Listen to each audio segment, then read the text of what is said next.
restoratif justice dalam sistem pemidanaan di Indonesia.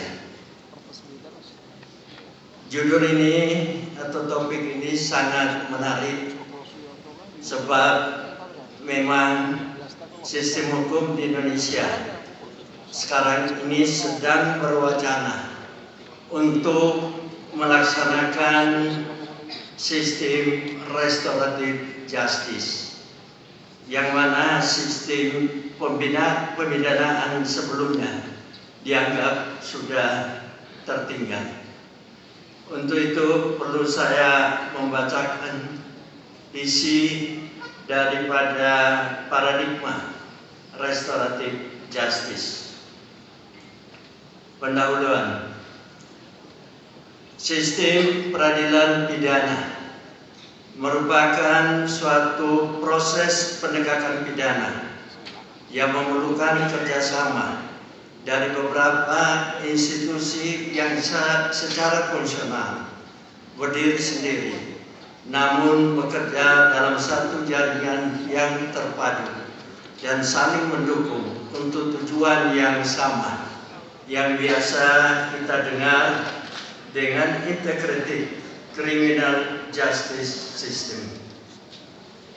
Criminal justice system diartikan sebagai the network of court and tribunals which deal with criminal law and its enforcement. Pengertian tersebut memberikan penekanan pada suatu pemahaman mengenai network di dalam lembaga peradilan dan fungsinya untuk menegakkan hukum pidana. Bukan sekedar penegakan hukum oleh peradilan pidana. Tujuan dari criminal justice system adalah untuk memberikan keadilan bagi semua orang dengan memvonis dan menghukum yang bersalah, menolong pelaku menghentikan perbuatan pidananya, di samping melindungi pihak yang tidak bersalah. Tujuan pemidanaan pada masa ancient regime bersifat retributif, yaitu merupakan pembalasan atas kejahatan. Pembalasan pada waktu pelaku tindak pidana dianggap adil karena kejahatan dianggap tidak adil karena kejahatan dianggap perbuatan yang amoral dan asusila di dalam masyarakat. Sehingga menurut tokoh teori retributif yaitu Immanuel Kant dan Hegel, kesalahan tersebut hanya bisa ditebus dengan pelakunya menjalani penderitaan. Inilah teori dari Immanuel Kant dan kawan-kawan, bahwa setiap perbuatan pidana harus diganjar dengan sanksi pidana.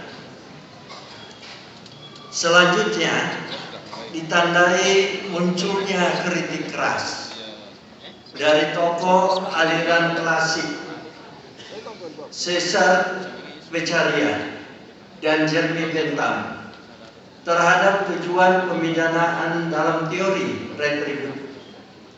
Pemidanaan mengalami pergeseran tujuan bahwa hukum harus mampu menjamin kebahagiaan sebagian besar masyarakat yang sering disebut the greatest happiness of the great number.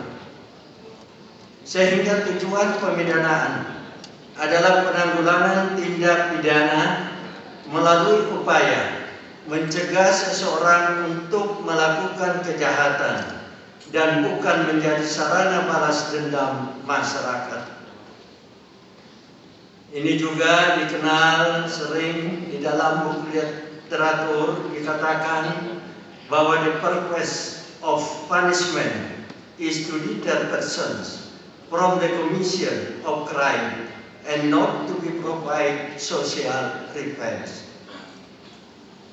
Pembalasan tidak membawa manfaat bagi keamanan dan ketertiban masyarakat.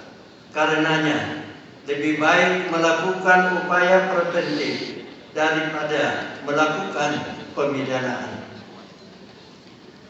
Aliran klasik membatasi kebebasan hakim untuk menetapkan jenis pidana dan ukuran pemidanaan yang dikenal dengan sistem definite sentence, yaitu penetapan pidana ditentukan secara pasti oleh pembuat undang-undang dan tidak boleh sama sekali diizinkan adanya judicial discretion.